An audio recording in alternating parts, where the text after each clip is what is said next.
Last episode में आप लोगों ने देखा था कैसे जो है मंकी डी गार्प आते हैं और जो लूफी में जो है घूंसे रख देते हैं। और अब हम लोग आगे का एपिसोड जो है शुरू करते हैं। तो अब मंकी डी गार्प क्या करते हैं, लूफी को उठाते हैं और उसे समझा रहे होते हैं कि तुम जो कर रहे हो वो गलत कर रहे हो। पर जो लूफी होता है वो सो जाता है, फिर उसमें एक दो घूंसे और पड़ते हैं। इसके बाद अब क्या होता है, जो गार्प होते हैं वो बताते हैं कि जो तुम्हारा फ्रेंड शैंक है वो कितना हाई लेवल पे पहुंच चुका है।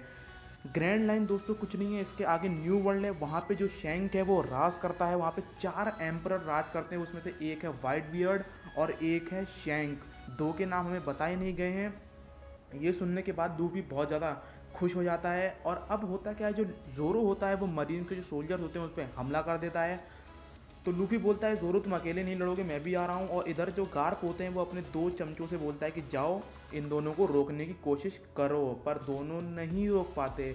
लूफी और जोरो एक एक घूंसे में जो है उन दोनों को निपटा देते हैं। इतने में जो पिंक हेयर वाला जो लड़का होता है वो बोलता है कि आप जो हैं पहले की तरह ही क्या ताकतवर हैं। और वो होता कौन है, वो कूबी होता है। इसके बाद क्या होता है, मंकी डी गार्प जो है जो उन्होंने तोड़ फोड़ घर में मचाई होती है उसे वो ठीक कर रहा होता है। और बताता है कि लूफी मैंने सुना है कि तुम जो है अपने मतलब पापा से मिले हो। वो बोलता है मेरे पापा भी हैं। वो बोलता है हाँ तुम्हारे पापा एक रिवोल्यूशनरी हैं और उनका नाम है मंकी डी ड्रैगन। और ये सुन के सब, और तुम्हारी मुलाकात उनकी लोक टाउन में हुई थी। ये सुन के वहाँ पे जितने लोग होते हैं सब कांप उठते हैं। और निको रोबिन बताती है कि जो तुम्हारे पापा हैं वो एक रिवोल्यूशनरी हैं और उनका काम क्या है, वो सीधा गवर्नमेंट को क्या करते हैं, टारगेट करते हैं। अब दोस्तों मंकी डी गार्प वहाँ से अलविदा लेते हैं, लूफी को बाय बाय बोल के वहाँ से चले जाते हैं। वैसे तो वो घूंसा रखते हैं तो फिर वहाँ से चले जाते हैं। इधर अब क्या होता है, जो कूबी और जो लूफी होती है, वो लूफी होता है वो आपस में बैठ के बातें कर रहे होते हैं। और लूफी पूछता है कि तुम यहाँ पे आए कैसे, हमें तो बड़ी दिक्कत हुई ग्रैंड लाइन में आने में।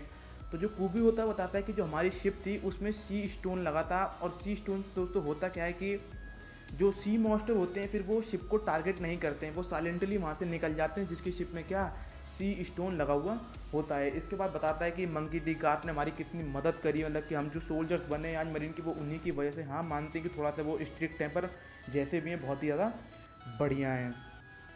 अब दोस्तों होता क्या है, जो कोबी होता है वो बोलने से शर्मा रहा होता है कि मतलब कि अब आप समझ लो ना, आप पायलट हो और मैं मरीन हूँ, तो मतलब हम दोनों की लड़ाई होगी। वो बोलता है कि ठीक है। लूफी अपनी तरफ से बोलता है कि अगली बार जब हम लोग मिलेंगे तब तुम मेरे एनिमी होगे और हम इससे भी ज़्यादा ताकतवर होंगे। ये सुन के कोबी बहुत ज़्यादा खुश होता है, वहाँ से वो चला जाता है। इसके बाद क्या होता है, जो जिस आइलैंड वाटर 7 में पार्टी हो रही होती है, एकदम जम के पार्टी चल रही होती है। अब जो होता है आओकी जी आता है किससे मिलने के लिए, आओकीजी निको रोबिन से मिलने के लिए आता है। वो बोलता है कि तुमने शायद अपने लिए एक प्लेस ढूंढ ली जहाँ पे लोग क्या तुम्हारी देखभाल करेंगे। ये बोल के वहाँ से वो चला जाता है और निको रोबिन सबके साथ पार्टी करना शुरू कर देती है।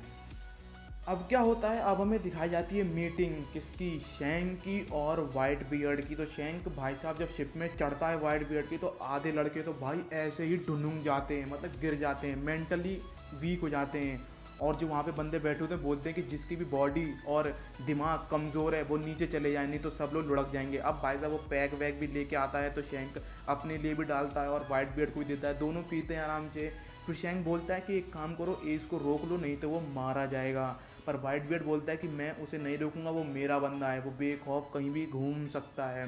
तभी क्या होता है, जो वाइट बियर्ड होता है वो शैंक पे हमला कर देता है, अपनी जो वाइन होती है वो फेंक के मारता है। पर शैंक एकदम से सामने से हट जाता है, भाई साहब डॉज कर लेता है बहुत आराम से। इसके बाद दोनों खड़े होते हैं, दोनों की जो स्वॉर्ड होती हैं आपस में टकराती हैं और भाई साहब बादल जो है फट जाते हैं। इधर हमें दिखाया जाता है कि क्या बोलते हैं, जो लूफी लोग हैं इन लोग की जो फ़ोटो है पेपर में आ चुकी है और जो शिप होती है लूफी की वो बननी शुरू हो चुकी है।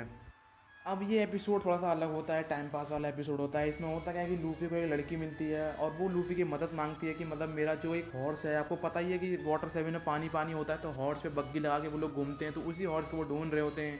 और वो जो हॉर्स होता है वो क्या बूढ़ा हो चुका होता है, तो ये लोग उसे ढूंढते हैं तो वो मर चुका होता है। पर उसके पास क्या होता है, एक बच्चा होता है जिसे वो लड़की को दे देता है, लड़की संभालती है। इधर हमें ऊसोप दिखाया जाता है, ऊसोप भाई साहब फिशिंग कर रहा होता है और ऐसे ही एपिसोड जो है ख़त्म हो जाता है।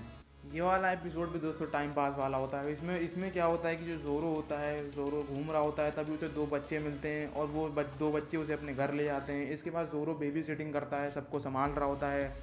और क्या होता है, जो उसकी हाउस ओनर होती है, मतलब उसकी मम्मी होती हैं 2 बच्चों की, उनको क्या बोलते हैं, कुछ पायलट लोग परेशान कर रहे होते हैं, तो जोरो उसे बचाता है और इस तरीके से एपिसोड खत्म हो जाता है। दोस्तों मिलता हूँ नेक्स्ट वीडियो में, तब तक के लिए अपना ख्याल रखिए, कोरोना सावधान, गुड बाय।